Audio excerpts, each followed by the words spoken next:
Internationale faam kreeg hij door zijn onafhankelijk optreden als pleitbezorger van de Palestijnse zaak.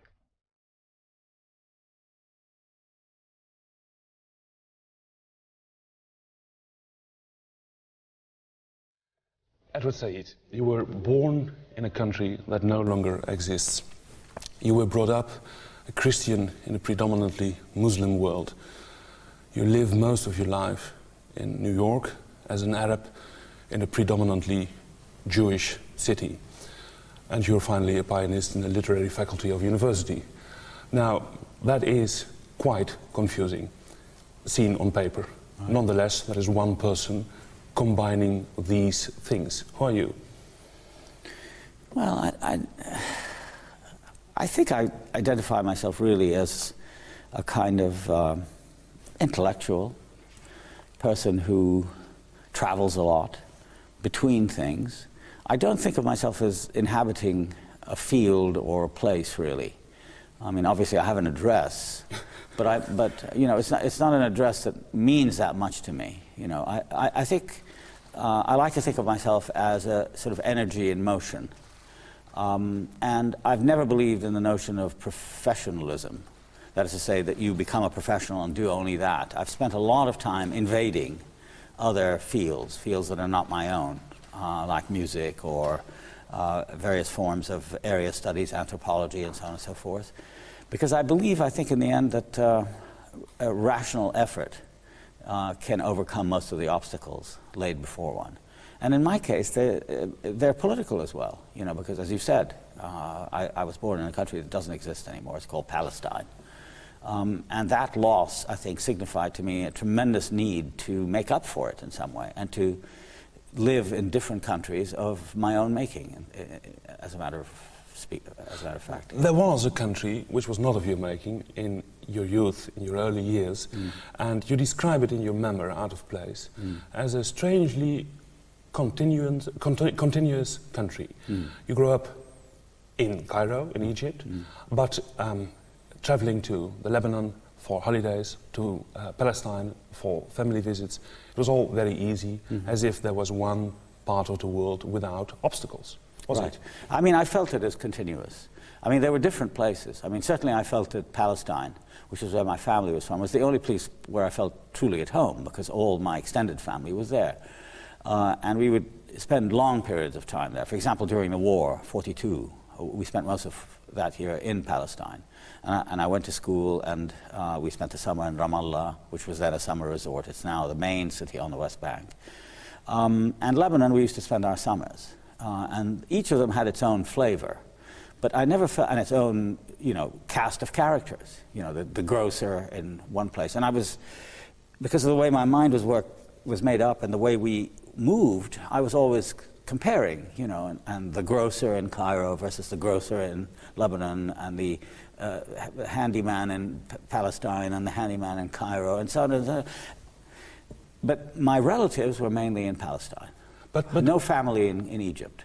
So the handymans from the different places, Yeah. the grocers from did they belong to one culture? Yes, I think they did. I mean, most of them were Arabs, spoke Arabic. The lingua franca was Arabic. And even in school, for example, the last school I went to in Cairo, which is called Victoria College, which is where King Hussein went, and where, I was going to say Michel Chalhoub, Omar Sharif, the actor. It was a good school. It was supposed to be a good school, yeah. But I mean, I didn't really learn that much there, because it was very combative and hostile, because the teachers were all English and we were all something else. Now, in that school there were Italians, there were Greeks, there were Armenians, there were many different kinds of Arabs, there were many different kinds of Jews, Sephardic Jews, European Jews, and so on. And yet, that sense of difference, we were all brought together by the fact that we lived in an Islamic country and that the language was Arabic. So there was a kind of unity there. Unity in diversity. Yes, but there was another reason to be brought together.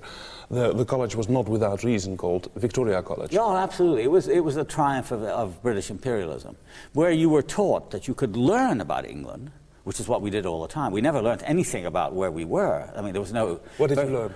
Well, I learned all about, you know, the English kings. I remember very clearly, in my first year, I wrote, I thought, an excellent essay for history on the enclosure system at the end of the 18th century, you know, in all the fields, the common hedges, fields, were suddenly enclosed, you know, by proprietors, which was a major social change. It meant absolutely nothing to me. But I mastered all the facts, and I produced an essay that I got an A on or something, or an A minus. Which was abstract work. Totally. It had nothing to do with anything, and it's quite remarkable that since that time, my imagination is now concentrated on geography in a certain way, and that all my work has a kind of geographical basis to it, rather than a temporal or historical basis. But in any case, so we learnt about Britain as the sovereign center, metropole of the world, which it was in those days, and we were taught that we could learn about it, but we could never become it. So, I mean, that was the core of British education, imperial education, that you could learn the language, you could learn the history as a subject, but not as a participant in it, not as somebody who belonged to it. So there was a sense of inferiority with it, you see. Did this lead to a sort of double lingua franca? I mean, Arabic coming from home, which bound all these various people together, right, and English being English not only as a natural language but also as a system of thought, being the program of instruction, and thereby that was my experience. I mean, it wasn't everybody's, because I mean, I suppose some of the people in school, for example, some of the Jewish boys, tended to speak French at home. You know, right? We happen to speak Arabic. And I've never really known which is my first language. I mean, I always went between English and Arabic, and later French, because so many of my schoolmates spoke French. But there was and because your parents both spoke English as well. Yeah, they both spoke English as well. My mother was educated in the American system. My father was educated in the English system. And then he went to America and, of course, spoke. But his English was not his native language. His native language was Arabic. And you could hear it in his voice and in his intonation. And the same with my mother. Did they ever connect the Arabian layer from which you came and the superstructure of the English culture? No, never. They were always kept separate. The Arabic superstructure, rather substratum, the home stratum, was always for me the language of intimacy, the language of familiarity, the language one spoke to the quote-unquote natives, you see. And the language we spoke amongst ourselves as a subversive language at school, because the rule of the school in Victoria College was English is the first language. English is the language of the school. Anybody speaking any other language will be punished severely. So we spoke Arabic as a way of defying the teachers. But there was no intellectual connection between them. I knew nothing about Arabic literature, about Arabic history. Whatever I knew on my own or through what I heard at home or from relatives and so on and so forth. But for example, music. You're a music lover. You've been so since a very young age. Yeah. What sort of music? Always Western music. Always Western music, yeah. The first concert I think I was taken to was to a concert by Kulthum, who was the most famous singer at the time. And it was a dreadful experience for me. I think I was 8 or 9. I didn't like, I mean, first of all, it didn't begin until 10 o'clock at night. I was half asleep. I was a kid. And there was this great crowded theater. There didn't seem to be any order to it. The musicians would wander on stage and sit down and play a little bit, wander off, and then come back. And finally she would appear, and they would sing together and with her orchestra. And her songs would go on for 40 to 45 minutes. And to me, there wasn't the kind of form or shape. It seemed to be all more or less the same. And the tone was mournful, melancholic. I didn't understand the words. Above all, what I missed, I realize now, what I missed was counterpoint. It's very monophonic music. And I think it's designed to send people, not exactly into a stupor, but it would induce a kind of melancholic haze, which people like. And I found very disturbing. I mean, mentally it made you inactive, I think. I mean, it's entirely subjective. So I very early on rejected it and began to focus exclusively on Western music, for which I hungered more and more. For example, the songs you sang, were they English? English songs, yes. But no Arabic song? Never. Except 3 maybe songs that I used to associate with my family, especially my mother. And when there were family gatherings, for example in Lebanon, half of my mother's family was Lebanese, so we had a lot of Lebanese relatives. And I recall also in Palestine, my mother's brother used to play the oud. And they would sing songs that were unfamiliar to me, but I could catch the theme. I would remember a few of the words. But compared to the richness of the Western music that I was getting through records, we didn't have any records at home. Arabic records. We had lots of Western records, very haphazard collection. Lots of Beethoven, lots of Mozart, a little bit of Bach, very little Wagner, a little bit of Richard Strauss. I learned all that at home. Rossini, I loved Rossini at a very early age. That was more coherent, and it was something that I was studying as a pianist. Not a very good pianist, but I was studying it. Whereas the Arabic stuff was always smaller, and it wasn't consistent. It wasn't part of my daily life, the routine of my life. And in church? You were brought up in the Church of England? Yes, I was brought up in the church, both. I sang hymns in Arabic and in English, but I never could get, because, of course, the schools I went to, the first schools, were also, we had religion. Yeah. And as a small boy, every day we had to sing hymns in the morning before the school began, and they were all English hymns. Now, occasionally, when we were in Jerusalem, I would go to Arabic services, and they were the same hymns, except with Arabic words. So, since I was more familiar with the English, the Arabic words would just go by me. I could sing them, and I could sort of read them, but they didn't make the impression that onward Christian soldiers, that made a great impression on me, and oh God, our help in, There are Arabic words for that too, but completely different. Without the same triumphalism and the same marching quality. So the church was really also an English experience. And does this introduce a sort of, say, cultural schizophrenia? I don't know that it was schizophrenia. I just thought it was different parts of my life, that I still feel that. Yeah. For example, now the language I speak at home with my wife, who's an Arab, is Arabic. And now that my oldest son has learned Arabic, although he grew up in New York and was born in America, he speaks Arabic too. We speak Arabic. So I think of it as really different parts of my experience. And it's not at all, no, it's not schizophrenia. It's the older I grow, the more I feel I bring them together in some way. It's like polyphony. It's like counterpoint. That's the way I feel. But what a change in life, speaking for tens of years, English with your son, and then changing to Arabic. Yes, it's astonishing. It's astonishing. In a way, we're all converting them. My daughter, who doesn't speak any Arabic at all, understands. So if I say something to her in Arabic, she says yes or no, etc. But she refuses to answer in Arabic because she doesn't know it well enough. But she too finds it also part of her apparatus. Yeah. What does it mean? This going back to the language. Well, I think I don't really know. It's a very interesting point. It's not really going back. It's giving it more prominence. Yeah. It's giving it more prominence. It was there all along, and during the course of the last, I'd say, 25 years, I felt myself to be growing back into a part of my life that, especially during my later education, I had completely not rejected, just put aside. It's like putting something on a shelf, like a book that you read once or knew about, put it on a shelf, don't look at it for 20 or 25 or 30 years, and then you bring it down, you start reading it again, it comes back to you, and then it becomes a part of your daily experience. And I think that's what happened. You described the Arabic world of your youth, as I said, as a continuum. When did it break the continuum? Well, I think 48 for me, because I never went back to Palestine. And by the spring of we left, my immediate family, my parents and my sisters and I, left Palestine in December of 1947 for the last time. We went to Cairo. And one of the reasons we couldn't stay in Jerusalem was because the British had divided the city into zones, Zone A, Zone B, etc. And we lived in Zone A, let's say, and my school was in Zone D. When I turned 12, which was in November of 47, I needed a pass. I couldn't, before that I could go directly, because I was too young. But then I needed a pass, and then the question of renewing the pass, it just became logistically very hard. And of course, I don't know, because both of my parents are dead. But at the time, my impression is that it seemed to them that the situation was getting too tense for us to stay as we used to. And I was getting too old, and my sisters, the education had to be continuous. So then we went back to Cairo.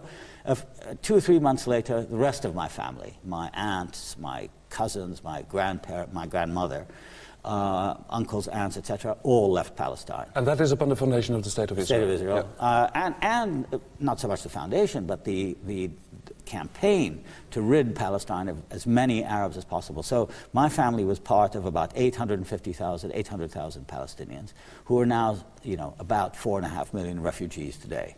Were you aware on the moment it happened what really was happening, or is this some sort of hindsight? Well, it's not so much hindsight, it's a kind of posterior or retrospective identification of things that puzzled me. Why was my father's cousin, Bir Shammas, whom I used to see in Jerusalem as a rather prosperous and confident man, why did he appear in Cairo in the middle of 1948, dressed in a very threadbare suit, much reduced in size and weight, very sad, living in what, to me, at the age of 12, appeared to be poverty? You know, there were no immediate answers to be had. My father was not a expansive man. He didn't speak about it. And we were decidedly unpolitical. My family, as many middle-class families did in Palestine and in the Arab world, insulated themselves from politics. Politics was thought to be done by other people, lesser people, or professional politicians who belonged to the notable Muslim families. We were minority Christians, so we didn't participate in politics. So a lot happened that I didn't understand. So retrospectively, I was able to interpret it as having to do with the fall of Palestine. Was there a feeling of protest in your family? No, I don't think so. I think it was a feeling of sadness and occasionally anger. I remember very clearly, for example, in April of 1948, very, very clearly, shortly after Deir Yassin, which is the biggest Arab massacre done by the Irgun in that village, just outside of Jerusalem, my aunt and my cousin, her daughter, were talking about it with great passion as how the Jews entered the village, killed 250 people, and took away the women and paraded them through the streets of West Jerusalem or whatever part of, or Tel Aviv, naked. I mean, that made a tremendous impression on me. And so I think there was a sense of anger and impotence at the same time, because there was nothing we could do about it. No feeling of organizing? No. There was no organizing. Look, a lot of what happened in 1948 had already, in a certain sense, happened before. Yeah. There was a great uprising of the Palestinians against the British between 1936 and 1939. It was called a Great Rebellion. And it was against British imperialism in protest against the Zionist, incoming Zionists who were being favored by the British, we thought. So there was a great revolution. And during that time, I think, occurred what was to determine the fate of the Palestinians in 1948. All the organizations were destroyed by the British. The leaders, some of whom I now know, their children and so on, were exiled to the Seychelles Islands, to Rhodesia and so on. And the national movement was broken. During the time after that, after 1939, the Jews became powerful, and they were organized by the British. They served in World War II with the British, and they were organized and had arms, much more than all the Arab, you know, the story they used to say the Arab armies invaded and they were going to kill. There was no hope of that at all. A, because the Arab armies were much smaller, badly organized, poorly armed versus the Jews. Second, because the Jews and the Jordanians had already arranged to divide the West Bank, to divide Palestine. So all of this was unknown to us, but you know, we've discovered it since. Yeah. So there was whilst all these things were developing between, say, 48 and 56, to give two key dates, yes, you were following your good British education, right, and then American, then American, imbibed with the values of the Anglo-American culture. You say, no, wait, not imbibed with the values, imbibed with the knowledge. It's quite interesting. But knowledge without values? Well, without those values. In other words, I reserved for myself the right to read what they told me I had to read, and yet think differently. So that at the same time that I was reading about, let's say, American history and the foundation of the American republics, I was very aware that there was a great difference between that history and its pretended ideals and what I saw in the world from which I came, which is quite different. Really? At age 15, 16? Yeah, absolutely. Yeah? When I first came to America, I took a course in you were required to take a course in American history. And I remember thinking then how quickly, because I was aware of it, having read it from the British point of view, how quickly they passed over what happened to the Indians, right? What happened to the blacks? The whole question of slavery in the early 50s when I was a student, in the textbooks of that time, were completely elided. Don't forget, very interesting, it's just how important a personality in our lives in Egypt, quite by chance, Paul Robeson was. I mean, we had his records. I grew up on Paul Robeson, singing Mother Machree, singing the song of the Volga Boatman. I mean, I remember it so clearly. And then I read about him, and I remember what happened to him. And then I heard and took courses in American literature and American history, and I noticed, well, what happened to the slaves? There's simply no mention of them. Lost. The idealization and the mythification of American intervention abroad, the Philippines, the Spanish-American War, all of those things. I was easily aware, quickly aware, that there was some discrepancy. I didn't quite understand it, but I realized that what we were given in the book and what I lived and what I knew about, whether in the colonies or as a non-white, there was a discrepancy. I didn't understand the discrepancy, but I knew there was one. The book that made you most famous later in life is Orientalism, right, in which essentially the thesis is you invented us. The idea of the Orient is an idea of the Occident. Right. What you say about that part of the world, its culture and its history, is predominantly fabricated by your minds, which grew up in a colonial imperialist history. Yeah. Without talking about the values, we return to that later on. Right. So what you're actually saying is that the idea of Orientalism already arises during your school days. Absolutely. I'll tell you what, it's not so much that they invented, but that their description of the experience of being an Oriental, of what it was like to be an Arab or a Muslim or an Indian or whatever, didn't correspond to my experience. And very early on I realized that there were two issues of major importance. One was the fact that we were weaker, that we were a lesser people, and we were trained by education and by social organization, the presence of British troops in an Arab... I was very quickly aware of that. You would have to be a fool not to be. What were all these troops doing in Cairo during the war and in Palestine before 1948? That's number one. And the second thing is that there were two standards. There was one standard for the Englishman and there was one standard for us. And the lives that we led as lesser people had very little to do with what they said the Oriental was. For example, I felt myself to be totally equal to the British kids and to the Americans. But somehow, by the doctrine of Orientalism, I was meant to be different and lesser, and I didn't feel that. And that's where the experience derives from. But you can react in two different forms. You can say, well, that's their point. Right. And your school career and later your university career right. was so successful right. that you were an equal on a certain date. I didn't really feel it. You know, I always felt I was denied the kind of recognition that I felt I deserved. For example, in the American school I went to, when I first came to America in 1951, my father sent me to a boarding school that was very austere. It was in New England, in western Massachusetts, in a cold climate which I'd never been in before. I was extremely lonely and unhappy. I felt I was one of the few foreigners in the school. They were all Americans, mostly from Massachusetts and the Northeast. And one of the things I felt was that although I was clever, you know, I had a British education, much more advanced, much more concentrated than the American. So I was quickly able to rise to the top of the class. When the graduation finally occurred in my last year, I was there for 2 years, I was either first or second in the class. But at the graduation, I was not recognized as either first or second. They put me aside for somebody else. There was some standard used that denied me that recognition. And so I became immediately suspicious of power that masks itself as judgment and fairness, but in reality is arbitrary. And I think I was passed over because I was different. And they wanted two Americans rather than this strange mixture of foreigners. And so from the beginning I felt that I wasn't successful in quite the same way. And I think early on I determined that my way would have to be different. In other words, I would continue, I would go through the motions. You know, you can get A's and so on in school. It's not difficult. I mean, I didn't find it difficult. But the real path that I wanted to follow was of my own making. I didn't have a conventional career. I had an unconventional career. Yeah, but there is something of a double bind in that. I mean, a double bind with, say, the imperialist schooling. Yeah. On the one hand, you're at a very young age aware of the double standard.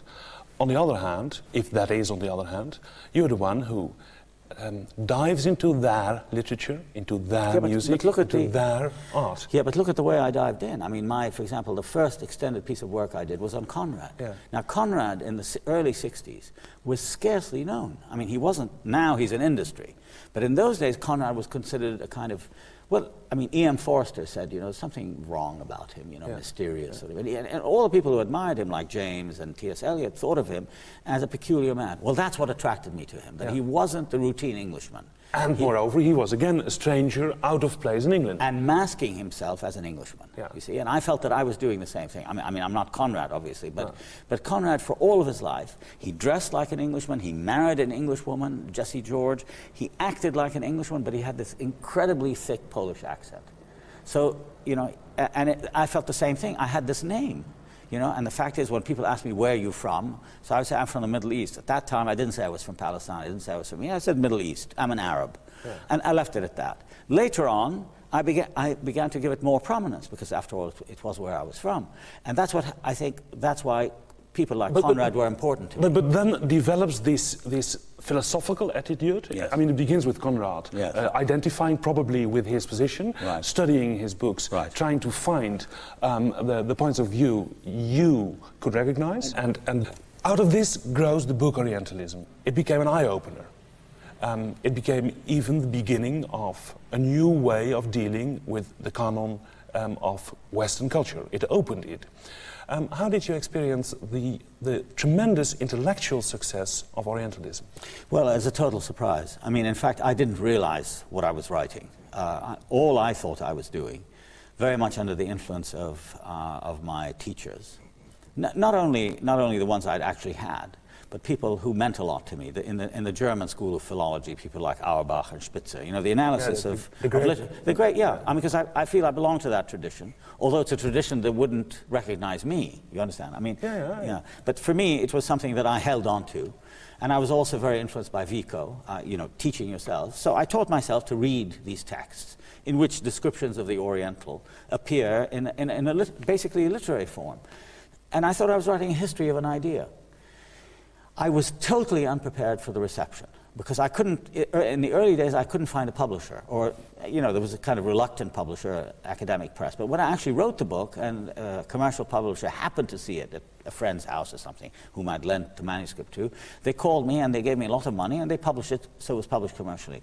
The response really taught me more about the book than the writing of it, because I had no idea that I had touched on a lot of issues at the Society that had to do with questions of the other, which were becoming known then at the time, questions of resistance, which was now during the last part of the Vietnam period and the rise of, you might say, identity politics, and above all, a new type of history, which I apparently had written. I didn't realize I was writing. When you sit down to write, you don't say, I'm writing a new history. Come on, you're pulling my leg. You're pulling my leg. Absolutely serious. You're writing this book based on a very personal experience, of a very painful personal experience. Buried in the book. Yeah, buried. Of course. It's not the main point of the book. No, of course not, but it's the underlaying layer of humus ground of the book. Right. Going into the heart of the matter and telling them about their limited way of dealing with the cultural history. Right. You don't think this is just a I honestly thought, no, believe me, I honestly thought, don't forget, I wrote the book entirely in isolation. I had nobody to talk to in that respect. I had nobody to share my ideas with. I didn't realize what a formidable establishment I was taking on. Had I realized all of these things, I wouldn't have done it. I probably wouldn't have done it. I'd have spent much more time reading and rereading and rewriting and so on and so forth. As it is, I wrote it, I can say, innocently. It then took on a life of its own, which has very little to do with my own experience of it. Nowadays, you see almost a subdivision of subdivision of subdivision in dealing with the arts. I mean, if you want to talk seriously about a novel by a homosexual writer, you at least have to be a homosexual yourself of his age and health. The same goes for all sorts of cultural minorities, based on the idea that the classical, canonic way of dealing with the arts is always the fruit of a power structure. Right. If you see these tiny subdivisions, these isolations of parochial dealing with art history, you feel guilty? No, not at all, because that has nothing to do with what I wrote. It's a misapprehension and a misappropriation. I say very, very clearly, does this mean, I ask the question, does this mean that only Orientals can write about the Orient, that only women can write about women, that only blacks can write about blacks, that only homosexuals can write about... I say absolutely not. I believe, and this is you might say, there's a contradiction in the book that several people have picked up. Namely, there's a contradiction between the humanism of the book and the anti-humanism of the system it describes. On the other hand, I retain my faith in the humanist tradition, that it's possible to deal with discrepant experiences truthfully without resolving them into simple things like only women should write about women, only Chicanos should write about Chicano, only Latinos should write about Latino. I think that's the most damaging crime and misapprehension of what I'm saying. Yeah. That's why they debate all these things and they trace them back to me, and people say, you did that. I say, absolutely not. I'm talking from a universalistic, if you like, cosmopolitan point of view, to which I adhere, and which is the only way that the world makes sense to me. I don't believe in the politics of identity. Although in many ways, paradoxically, I seem to be the father of identity politics. But it's a thing I totally disbelieve in because I realize the damage that identities have done. Not only in power and powerless, powerful and powerless, but also identities between each other. Don't forget, I grew up in an environment in Jerusalem. This is very powerful, where my earliest apprehension was of communities locked in struggle with each other. And I don't mean Jews and Arabs, I mean Christians and Christians. Yes. My earliest memories of going to the Holy Sepulchre in Jerusalem was my older cousin telling me, this is the Greek Orthodox chapel, the same church, the Greek Orthodox chapel, and then feeling somebody pulling at my jacket and saying, no, don't believe them, that's their version of Christianity. Christ was buried here in the Armenian chapel. That's what I grew up with. And I hated it ever since. You see, because I think that is the end of humanism, it's the end of human community. Community is not made up of divisions of this sort, but rather of overcoming the divisions without destroying the differences. I think the differences are important. So that is stressing universalistic value, standpoint, but not a relativist. No, not at all. I mean, relativism strikes me as a cop-out and saying, well, everything. No, I believe very strongly in universal standards. For example, I think there is such a thing as great art. And I don't care whether the great art is written by a white man or a black woman or a red something or other. If it's great art, it's great art. Yeah. I have no problem with that at all. And people who come and tell me, well, yes, but your main interest seems to be people like Flaubert and Dickens and so on. They're dead white males. So I say, so what? If there's a great Arabic novelist, I write about him too. Yeah. But I refuse to fall into the position of saying, well, some art is great, but it's only good for them. I mean, it's either good or not. And as I grow older, I'm much more interested in the problem, let's say, of aesthetics.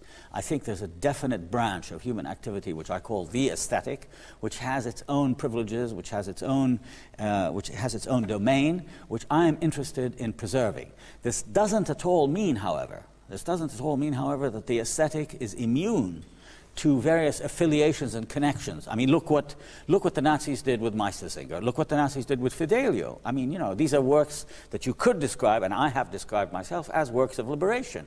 But at the same time, they can be put to different uses. So I think there's the aesthetic, but there's also the appropriation of the aesthetic. And I think one has to be able to deal with both of them.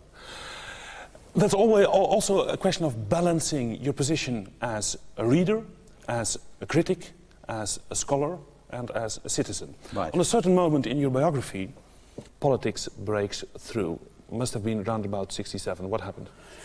The world I knew was shattered. I mean, I experienced the War of 1967, the Arab-Israeli War of June 1967, in New York. And there, in a city where there were no Arabs that I knew. Don't forget, all my education was in Western literature.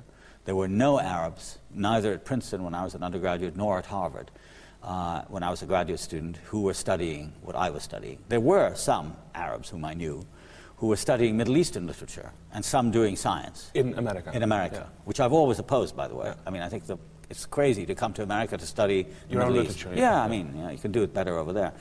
And in any case, all of a sudden, I found myself almost by magnetic attraction, taken to the UN, where an old friend of mine, an Egyptian, suddenly appeared, called me up. He said, Edward, we're here, delegation, etc. We're trying to rescue something out of that immense destruction of our world. And very soon I was involved with Arabs in the reconstruction effort. So very soon you became a Palestinian? No, that was a little later. That took place later. I was discovered by an old friend of mine from Princeton who was a Palestinian, who was a graduate student at Princeton, who called me up after, I would say, almost 12 years of not seeing him. In 1968, he was putting together a book on the War of 67 from an Arab point of view. There was a need for an Arab voice. I mean, all we heard was the triumphalism of Israel, the triumph of the West, the triumph of this, that, and the other thing, the destruction of Abd al-Nasser. I mean, the chorus was deafening, and I had no way to express it. And then I got this providential phone call from my friend, and I wrote an essay called The Arab Portrayed, in which I tried to, for the first time in my life, to give voice to the silent Arab, the oppressed Arab, the Arab who was being shot and killed, beginning with the Palestinian, but also going back in literature to the Arab of the Orientalists. That was the first experience I had. And then in the late 60s, 69, 70, for the first time in my life, I went to Jordan, where most of my family had gone after 48. I went to stay with my cousin. I'd never been in Jordan before, and while I was there, I discovered friends and distant relatives of mine who had become part of the Palestinian movement. And I immediately cultivated their friendship, and they drew me in.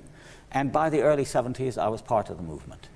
So, but here came the distant cousin from America, by then a professor, to Jordan, embraced by the family? Yes, embraced by the family, and I discovered very soon, embraced by the family in Arabic, that there was, you know, my background, the English literature, the comparative literature, Auerbach, Panofsky, Spitzer, meant nothing there. I very quickly determined that I would have to re-educate myself. And a year later, I came to the Middle East and spent a year in 1972 or 1971 in Beirut, literally re-educating myself 10 or 12 hours a day in Arabic. Why so? Remorse, guilt? No. The fantastic need for articulation. I realized the hottest thing about that period, and it's a pity it's lost, was a renaissance in analysis and thinking of a kind that I had never experienced. For me, the experience of Arab nationalism, of the Arab post-imperialist phase, beginning with independence after the British left, was a lot of rhetorical phrases which I couldn't understand. The difference between that, again, on the linguistic level, that was so important, was that this was a language of the people. It was a spoken language, it was a language of communication. And I experienced politics as participation. Very early on, I met Arafat, you know, which would have been impossible in Egypt. I couldn't have met Abd al-Nasser, but I could meet Arafat for the first time. I felt this was my movement. I was no longer out of place. This was my people. I was an American. Nobody seemed to hold that against me. But the one thing that I didn't have was fluency in the language. I had put it aside. Like I said, I had put it on the shelf. Yeah. So then I studied. I studied Arab philology with a wonderful old professor who was a friend of my father's, who taught me every day from 7 to 11 in the morning. We'd sit on his balcony in Beirut, and we would start from scratch. We started with Khalil ibn Ahmad, you know, the founder of Arabic philology, because I was interested in philology, which is what I had studied. And then by the end, I read Naguib Mahfouz for the first time. I read Taha Hussein, I read Ibn Khaldun, I read Al-Ghazali. I read all the classics of Arabic literature. And I was able to communicate all of this and retain my English and European fluency. And again, it fitted in your idea of the canon. Absolutely. Yeah. It fitted my idea of the canon. And then I realized, and I was one of the first to realize, that a good part of our war against Israeli occupation would have to be in the West, in the Western mind. And there, my familiarity with that mind and with that culture stood me in good stead, because by then I was also armed with a very powerful knowledge of the tradition from which I came. And I found it absolutely exhilarating to be able to move between the two. Your father brought you up with the idea that politics was not a thing you should do. Stay out of politics. This was politicizing your work. Your father dies in the same period. Does one thing connect to the other? I don't know. No, because well, in a way, yes and no, because my father was very worried that of what he said. The last thing he ever said to me, he had turned his face to the wall. I had come from New York. It was in the beginning of January or late January of 1971. He was dying of cancer. And we were talking about, I was involved in an argument with a professor at Columbia exactly about the Israeli occupation. My father read the correspondence. He knew the man who had been the American ambassador in Cairo, and a friend of my father's. He was an American. And my father was disturbed that this man should turn against his son, against me. All of it concerning an Israeli visitor who was a colonel in the occupation army. And I attacked him in public. First thing I did in America, that was that. And my father, the last thing he said to me, he was going into a coma, and I had to go back to New York. He said, I'm very worried about what the Zionists will do to you. And that was the last thing he said to me. I went to New York. By the time I got to New York, he had died. I came right back to Beirut, and I remembered that. And my troubles began then, in the early 70s. What did they do to you? Well, in the beginning, they were mystified slightly by me, because at the same time, as you said, I was successful, I was a professor, and so on and so forth. So there would be criticism, I'd be attacked. I would be, by 10 years later, I was having death threats as a routine part of my life. In routine, yes, absolutely. I mean, I would get the most horrible threats to me and my family. Yeah, by the late 70s, 5 or 6 years later, I remember we were on the run. There would be threats to my person, to my family. My office was burned. The abuse I got in the press and so on it didn't stop me, and I was supported by my family. My wife was very strong, and because I thought I was doing the right thing. I thought that was terribly important. But very soon I became a kind of symbol, which I hated. Yeah. I didn't want that role, but it was thrust upon me. And in 1977, I mean, at the time I was, really, I was hard at work in Orientalism. It was just about to appear. Yeah. I opened the door one day and I found 300 journalists outside my door. Sadat had just said that he had named me to be the Palestinian representative at some peace talks with Arafat that they were going to have, and my whole life was transformed. I became a kind of public figure. And the rest of the time, since then, I've really been escaping that role. Was that inviting or repulsive? No, I found it repulsive. I suddenly discovered that I had no control over my public image. Yeah. But the background is you went to Jordan, studied the language and literature, came in touch with the movement, even met Arafat, and then you come back to the United States, a very eloquent man, a very acceptable man for them. I mean, no dark reminiscences, no associate, etc.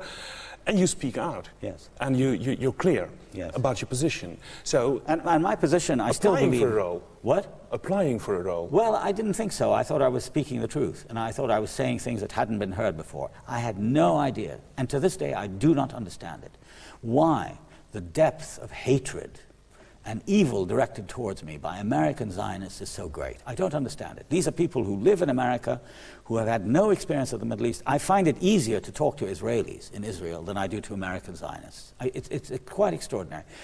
Recently, there was a campaign against me by an American Israeli, who attacked my early childhood. For 30 years I've been writing about Palestine. They couldn't refute me. So the one thing they found, they said, well, there are inconsistencies in the first 5 years of his life, so they attacked me. And I then he spent 3 years studying the first 5 years of your life. Well, yes. Completely mad. Completely mad. In any case, he never talked to me, he never asked me any questions. Anything. He said it wasn't necessary. He did it all from the records. Be that as it may. I wrote a rebuttal, because the Wall Street Journal, the New York Times, the Washington Post, all the major newspapers carried either articles by him or about this. I submitted a rebuttal, none of them would publish it. Not one American paper would publish it. Acting on a whim, I said, let me send it to Haaretz in Israel. They published it the next day in Hebrew. So I could publish more easily in Israel than I can in the United States. Quite extraordinary. This has something to do with the subtlety of your discourse, of your position, which is, of course, accepting history as it is, right, and trying to improve upon the existing situation. Brilliant. You put it brilliantly. That is... No, not the existing situation, on coexistence. On coexistence, yes. Coexistence, yeah. That is a very reasonable point. Yeah. Can you understand why that has attracted opposition from all possible camps? Including Palestinians. Including Palestinians. Yeah, because here we come back to the question of identity again, and the idea that I want my own place. As a young friend of my son told me, who had been tortured by the Israelis, and he told me this in 1996, and I said, what do you do now? He said, I work for the Palestinian Authority. I said, what do you do there? He said, I'm an interrogator and a spy. I said, for whom? For them. I said, but you were tortured by the Israelis. He said, yeah, now it's my turn. In other words, if they tortured, now it's our turn to torture. If we have police, now it's if they have police, we have... I mean, that's a twisted law. That's a distortion of liberation. I mean, that in the end, we're creating a kind of mirror image of what happened to us. And I think the reasonable thing is to say, and this is very difficult for Palestinians to accept, I'm the first Palestinian to say this publicly, yes, we have to admit that the Jews of Israel are the survivors of the Holocaust. The Holocaust actually occurred Many people don't believe that, or believe that if it did occur, it has no relevance. I think it has a relevance. But on the other hand, I also feel that that shouldn't be used as a way of punishing us. We had nothing to do with the Holocaust. We can acknowledge their suffering, and they must acknowledge our suffering. And then we can live together in a state of coexistence, in a state of citizenship. I mean, that's why the idea of citizenship is much more important for me than the idea of having my own state, which is impossible in Palestine, a real state, given that Jews and Arabs are so interlinked. How could anybody oppose to so much reasonableness? You'd be surprised. You'd be surprised to say we don't want to live with them. Explain it. Well, you're the scholar.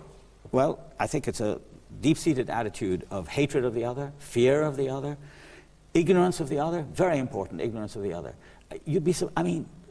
Extraordinary experience. Last summer, in 1999, August, under the auspices of the German government, Barenboim, who's an Israeli musician, Yo-Yo Ma, who's Chinese, American, myself, bring to Weimar, cultural capital of Europe, in 1999, a group of Arab musicians from Syria, from Egypt, from Jordan, from Palestine, and a group of Israeli young people between the ages of 18 and 25. They sit in an orchestra together for 3 weeks, trained by Barenboim. In the beginning, they can hardly talk to each other. The Israeli, I remember the first night, I was the discussion leader. The first night, one of the Israeli cellists says, listen, I'm a soldier. I didn't come here to hobnob with the Arabs. When I finish this 3 weeks here, I'm going to go to Lebanon, I'm going to have to kill Arabs. I don't want to talk to them. This same guy, by the end of the 3 weeks, had fallen in love with a Syrian violinist, right? And he suddenly forgot all about his past and so on. And the same with the Arabs. All of these things through experience and together, and it was totally unpolitical. I think this is the way to go. You're going to go back to the Middle East to teach? I'm going to teach, yes, for a short period of time. I can't be away because of my illness. I want to go to Palestine and teach. What are you going to teach them? I want to teach them Western literature, Western thought, and put it in Arabic terms. I'm going to do it in Arabic and constantly compare. The same kinds of things that exist in the Arabic tradition. For example, the notion of the memoir. I'll teach Rousseau, Augustine, John Stuart Mill, and I'll teach the Arabic tradition of memoir and autobiographical writing, which is a great tradition of Al-Ghazali, of Tahsin, etc., etc. In 1942, till the end of the 40s, British people came to Cairo, to Victoria College, to teach you snow on the English hills, the enclosure system, and now you're going to Palestine to teach him John Stuart Mill. Well, what's the difference? The difference is that this is part of liberation, that I think what I'm trying to contribute to is a liberation of the Palestinian from the ghetto in which he's been placed. He will be trained to understand the other as something that he can do or she can do, very important. Men and women can understand the other as an equal, not to read it as an inferior, but to say this is part of experience too. We have our experience, they have their experience. This is a common human experience. That's what I'm interested in doing. The idea of a common human experience with difference, but where difference isn't used to dominate over the other. Universalistic again. Very universalistic, as much as I can. Is there a specific role for music in pleading universalism? Yeah, I think so. In other words, I think for a whole I didn't know this until recently, in the last couple of years, there's a whole generation of young musicians who are very gifted at Western music, who are also extremely trained, well-trained in the Arabic tradition. And there's some, this is an important discovery for me. For example, there's a violinist who lives in New York called Simon Shaheen.